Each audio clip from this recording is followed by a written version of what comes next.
because I don't want to limit you in that respect, or that I have this limited perception of you. But I can think are real singers. But and I appreciate that. But I can step to bat for myself and defend myself. That may be the case, but I still, and I can too, because usually I'm the one that comes up ending. So let's just, less than in these types. Well, let's talk discussions. about the definition of a real singer. What's your definition of a real singer?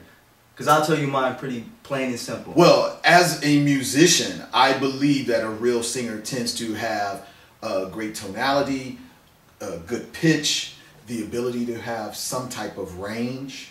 But I can tell you that, I agree with all of those. Yeah, and I don't think that necessarily real singers are, as we in the black church have often described, as, that's the sister in the choir that can belt like Aretha Franklin or Patti LaBelle or Jennifer Holliday. And I think a lot of times our demographic seems to equate them as the only real singers. And I think that you can have voices that aren't as impactful or as I'll probably step to the plate. Real singers. I'll probably step to the plate and represent those people who think that. Because those people, those sisters singing in the choir, definitely knock all those points that you said, tonality, range, power, out of the park.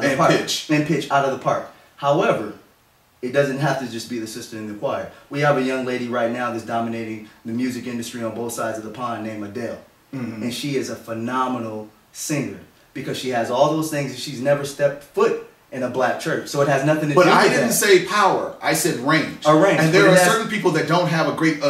we can take some pop singers. Let's go back to the 70s and the 80s. Olivia Newton-John, who I think is an amazing singer. She did not have great range. She was not a Wailer. She's not even in a Celine Dion category or a Diana Ross, but what she did I think is another very, very good singer. But what she did have, but what Diana Ross and Olivia Newton-John did have was all three of those things that you said. The four things that I those that four I said. things. But now, there are people that would throw them under the bus, and I use that term a lot, because they're not Wailers or field hollowers. I wouldn't throw them under the bus for that reason, but I would just say that there are great singers and there are greater singers. Mm-hmm. You didn't add in power. I would add in power. And that's the way I would separate a singer like an Olivia Newton-John or a Diana Ross or a Roberta Flack, who are great singers, who have perfect pitch and all of these other things, but they lack power. They lack a wide range. And I do consider those other singers better singers, greater singers.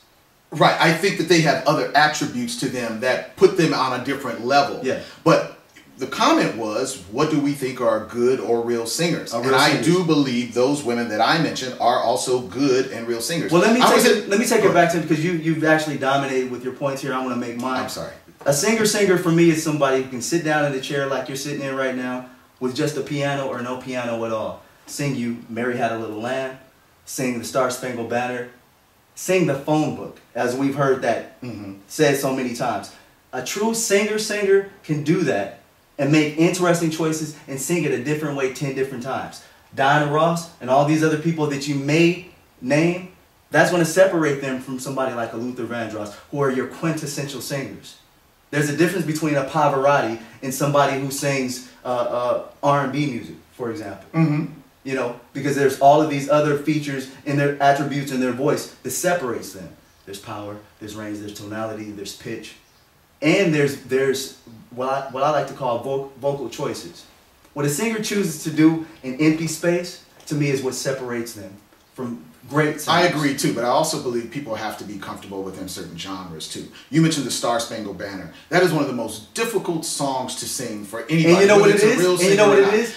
It's the great equalizer, and that's why I use it. I don't even think that is a great equalizer either. It's just a very difficult song to sing, and there are people who are good, admirable singers that still cannot sing that song. And that's my point. That's what separates them from being a great singer and a good singer. That's it. It's the choices they make in singing a song like that. If everybody takes a piece that's the same piece, look, what do you choose to do with the piece? I still believe you can be a great singer and still not be in the sphere of an Aretha or a Patti or a Luther. There are other people out there that don't have that kind of vocal range. I just said Adele. I just went to opera. I said Pavarotti. There's singers across genres who are quintessential singers that represent everything that I'm talking about. And I'm simply saying that those singers with those attributes are different than singers who can't do what they do. Right. They're greater singers to me. Okay, I'll give you that. I don't like my argument I don't like my argument. I still felt that. Were you recording that?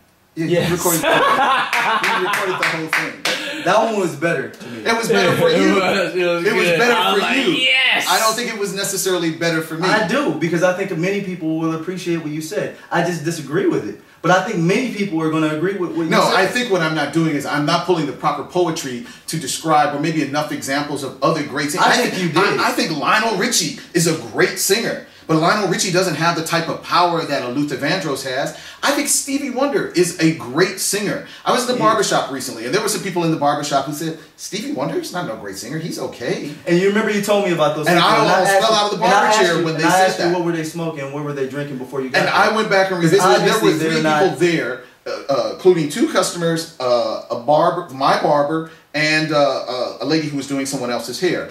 And they felt that Stevie was not a great singer. They thought he was okay. And so then it made me wonder, well, what and do by they what define? measure? I have do no they define idea. great They singers? define a great singer. I have no idea. What But of course, we weren't having this kind of debate where I'm going to ask them to pick point by point as to please break it down as to why he's not a great singer. And you know why?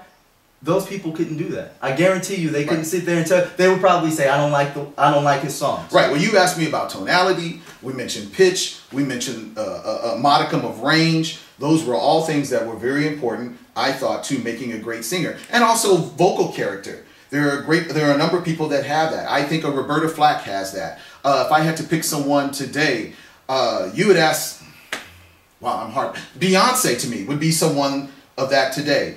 I don't put her in the same bracket as an Aretha Franklin or a Shaka Khan, but I think she is a great singer by today's, not even by today's standards. She's a great singer. Yeah, but I think she matches all difference. 4 of those particular situations, or those points that I mentioned. That's going to be very hard for you to edit. Not at all. I'm just going to use it all. Deuces!